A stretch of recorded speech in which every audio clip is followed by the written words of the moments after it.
کہ اگر حکومت نے یہ امپیکٹ جو آئی پی پیز کے معاہدے پورے ختم نہیں ہوئے اور اس کا امپیکٹ بجلی کے بلوں میں نہیں آیا تو ہم عوام سے رائے لینے جا رہے ہیں کہ ہم بل ادا نہیں کریں گے، اور لوگوں سے ہم پوچھیں گے اگر آپ اس کے لیے تیار ہیں تو پھر ہم قدم اٹھائیں گے۔ تو ہمارا یہ پورا عمل جاری ہے، لیکن میں اس میں آپ کو یہ ضرور کہنا چاہتا ہوں کہ جماعت اسلامی اگر یہ تحریک لے کر نہیں چل رہی ہوتی تو یہ 5 آئی پی پیز کا کوئی سوچ سکتا تھا کہ ان سے بات ہوتی؟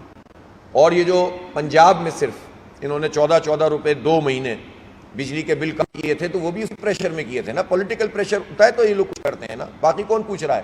کسی پولیٹیکل پارٹی کو پاکستان کے عوام کے بجلی کے بلوں کا کوئی پریشانی ہے؟ کسی اور ادارے کو یہ پریشانی ہے کہ پاکستان کے عوام اور تاجر اور صنعت کار ان کی بجلی کے بل جو ہیں وہ بڑھے ہوئے ہیں اور گیس کے بل اب پھر مزید بڑھ رہے ہیں؟ یہ درد صرف جماعت اسلامی کو ہی ہے اور پاکستان کے عوام کو ہے۔ تو ہم عوام کے ساتھ مل کر یہ تحریک لے کر چل رہے ہیں۔ ہم ظاہر ہے وہ لوگ نہیں ہیں کہ جائیں ہنگامہ کریں اور آ جائیں، تو یہ تو ہم نہیں کریں گے۔ ہم ایک سنجیدہ جماعت ہیں، ہم دھرنے بھی دیں گے، احتجاج بھی کریں گے، مذاکرات بھی کریں گے، ریلیف چاہتے ہیں اور یہ ریلیف ملنا شروع ہوا ہے۔ ٹھیک ہے، آٹے میں نمک کے برابر ہے، لیکن ہم یہ نہیں ہے کہ ہم ہر چیز ڈینائل موڈ میں چلے جائیں کہ کوئی چیز اگر ٹھیک بھی ہو رہی ہے تو کہتے ہیں نہیں صاحب ٹھیک نہیں ہو رہی۔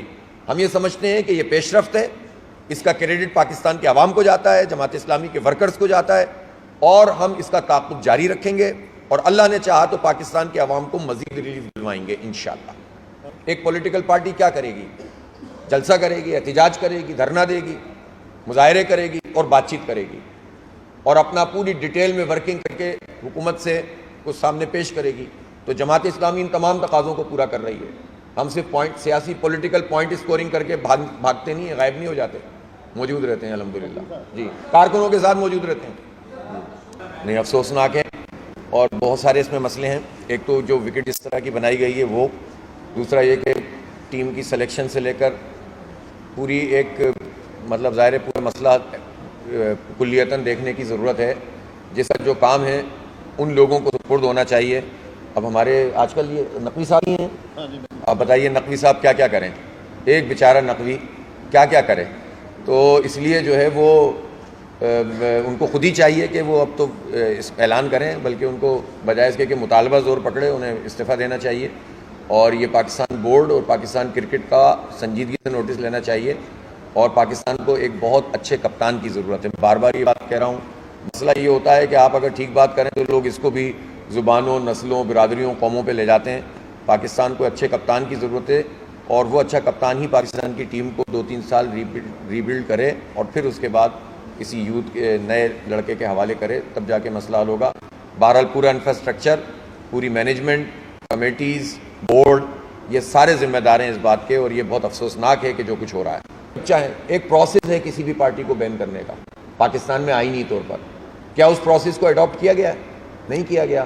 تو نوٹیفیکیشن کے ذریعے سے آپ جو ہیں وہ کسی پارٹی کو اچانک سے کہیں، میں نے تو بہت وضاحت سے بات کی ہے، پشتون موومنٹ ہو یا کوئی بھی ہو، اس کو یہ اختیار حاصل نہیں ہے کہ وہ پاکستان کے خلاف کوئی بات کرے، اور یہ حکومت کی ذمہ داری بھی ہے کہ اس کو انشور کرے۔ اس کے بے شمار طریقے ہوتے ہیں، انگیج کرنا ہوتا ہے، بات کرنی ہوتی ہے، پھر جو ایشوز ہیں ان کو ایڈریس کرنا ہوتا ہے۔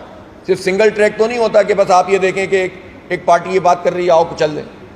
بے شمار مسائل ہیں، ان مسائل کو ایڈریس کرنا پڑے گا، لیکن ہم بہت واضح طور پر کہنا چاہتے ہیں کہ کسی کو بھی اس بات کا حق حاصل نہیں ہے کہ وہ پاکستان دشمنی کا اظہار کرے، لیکن کسی حکومت کو بھی یہ حق حاصل نہیں ہے کہ انسانوں کے اوپر سیدھی گولیاں چلائے۔ سر، میرا نام حافظ نعیم الرحمان ہے، اور جس سے متعلق سوال ہے اس سے کریں آپ۔ میں نے تو بہت واضح طور پر یہ بات کی ہے کہ ہم اس آئینی ترمیم کو کلیتاً مسترد کرتے ہیں۔ اس مسودہ یہ تو لائن ہی وہ ہے جس سے حکومت اپنے مفادات حاصل کرنا چاہتی ہے، ہم کلیتاً مسترد کرتے ہیں۔ پہلے فائز صاحب چلے جائیں، سیٹ اپ بن جائے، اس کے بعد اگر انہیں آئینی عدالت بنانی ہے تو اتفاق رائے پیدا کریں پہلے، پھر اس کے بعد پارلیمانی کارروائی شروع کریں۔ ابھی کیا قیامت آ گئی ہے کہ جس میں ایک شق پہ بات کرنی ہے دوسری پہ نہیں کرنی کبھی؟ تو یہ تو میں سمجھتا ہوں کہ انگیج ہی نہیں کرنا چاہیے، کسی کو کلیتاً مسترد کر دینا چاہیے۔